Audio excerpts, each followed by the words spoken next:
Khosi Nation, welcome to True News Sport. Bafowethu siyacela ukuthi ni-subscribe, ni-like, ni-share, ni-comment bese ni-follow ku TikTok bafowethu. Sine game namhlanje Richards Bay ne Kaizer Chiefs sidlalela eDurban bafowethu. So, ngoba i-team yethu bafethu sibuya ebunzimeni especially kule nyanga bafethu siphuma kuyona. Sibuya nje inkingeni eziningi kakhulu. Ama coaches nawo aqale enalento lena ukuthi abafuna ukuxolisa bona banezinkani kodwa babona ukuthi inkani ayibasebenzeli. They started to apologize.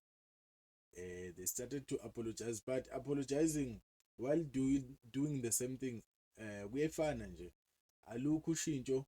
UShabalala sizwile ukuthi banenkinga lapha noVilakazi ku-Kaizer Chiefs, bathi lack of discipline, but I think kudinga ukuthi sizwe istory both sides wenzela ukuthi sibe neshow ukuthi ahlahle kwenzakalani, ngoba even iKaizer Chiefs ayikaka release any statement about uShabalala noVilakazi, but abafana bazoyeka kanjani ukureacta bafethu, ngoba lama coaches they are always clueless.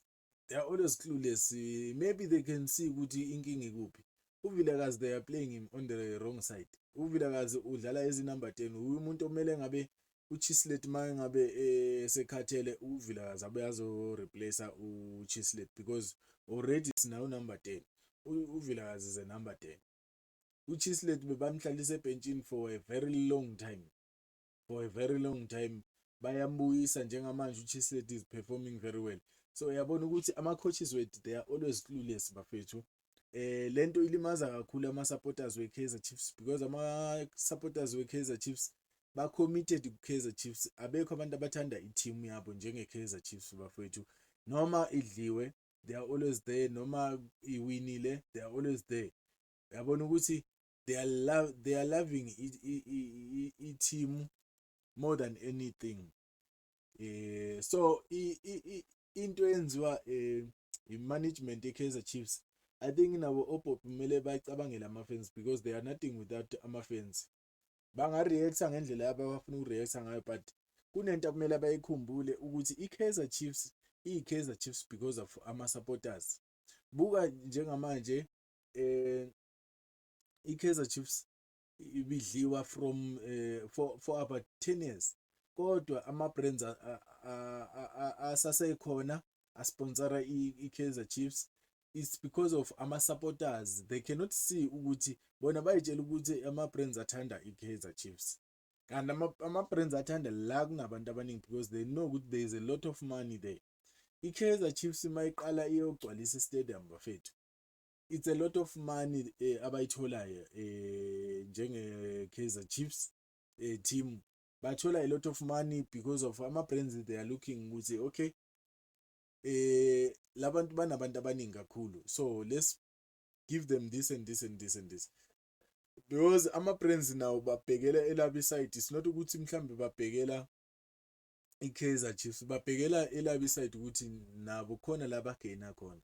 So kumele baphakamise banyusa ama-socks bafethu ukwenzela ukuthi bayilungise le nkinga before iphume esandleni, because once baqala ukulahlekelwa ngama-supporters bazoba nenkinga eserious. So let's go to igame yanamhlanje bafethu, Richards Bay versus Kaizer Chiefs. Ngoba sinenkinga nje ezikhona ezidinga ukulungiswa, ngiyacabanga ukuthi uPeterson akekho, uMiguel naye ngigcine banjwa ngama-cramps that day, so I don't know ukuthi uzobe khona noma uzobe ngekho. uKwinika bathi uthole i-suspension ye-yellow card, which means uzobe ngekho kule game esiya kuyo. And then ubani futhi omunye key player elingekho lapha. Yeah, I think ama key players uMiguel, uPeterson, uKwinika bazobe bengekho. So mangabe bengekho kanjalo, nginethemba ukuthi mangathiwa i-starting lineup sethu singathi ukuhlakanipha ngoba eligini yabona ukuthi eligini bafethu sinenkinga lapha eligini.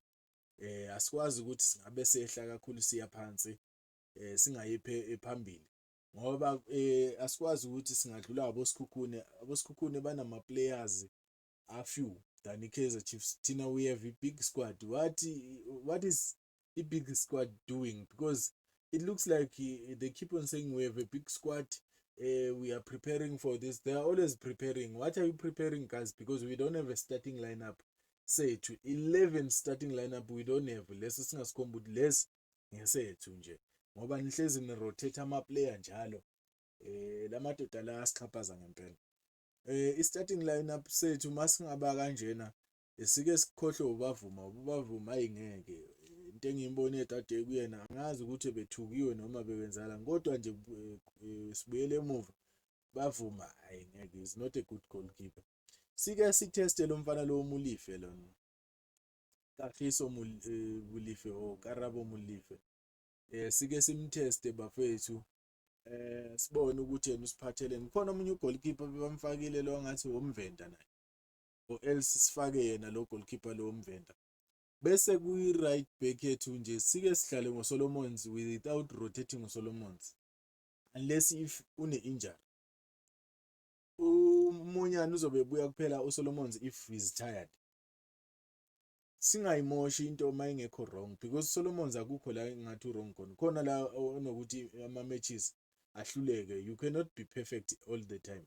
Bese kwi right back yethu sithathe uMakhathi simchiftele, I mean ku right center back sithathe uMakhathi simchiftele khona, sithathe uCross can play as a center back, simthathe simfake ku left center back, silethe ukwenze kuhle Shinga bafethu engasidlalela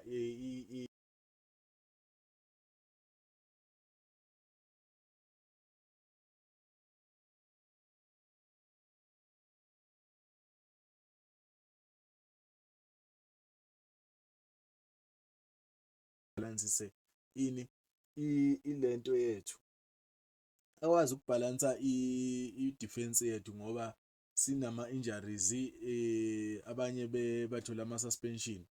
Bese lapha uma buya adlale i-attacking midfielder no Chislet, adlale i-attacking midfielder bese sike sishintshe nje phambili, sithathe uMayo simfake as right wing, bese sithathe uVelebhayi umshini wethu loyo sifake as left winger and then sistrike ngoBatman bafethu.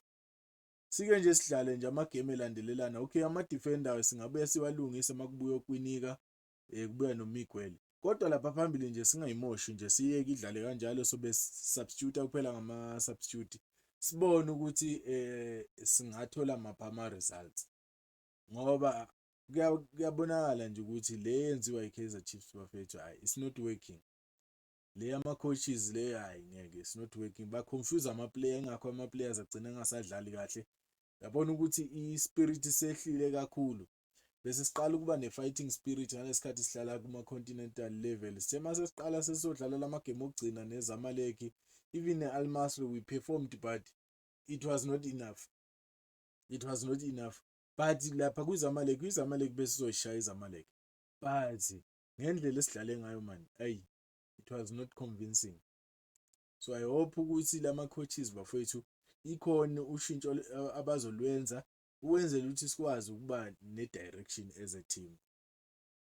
Asibonaneni bafethu ngo-7:30, then after 7:30 ngizonenzela ama-results ngiwafake khona lana kwilento, ngiwaposte nibone ukuthi team yethu idlale kanjani. Le ya last Pirates angizange ngikhona ukuyidlala because bengihlushwa i-network that day, so angizange ngirekhode kahle. Ngibonela ukuthi manginganixhaphazi sivele sichaphazekile i-Pirates isishayile, so ngiphinde futhi ngiletha ama-video angabonakali kahle, yabona ukuthi iletha inhliziyo ezibuhlungu. Danko bafethu, ningakhohlwa ukusubscribe bafethu, ni like, ni share, ni follow sizokwazi ukuthi siyikhulise i-channel yethu. Danko.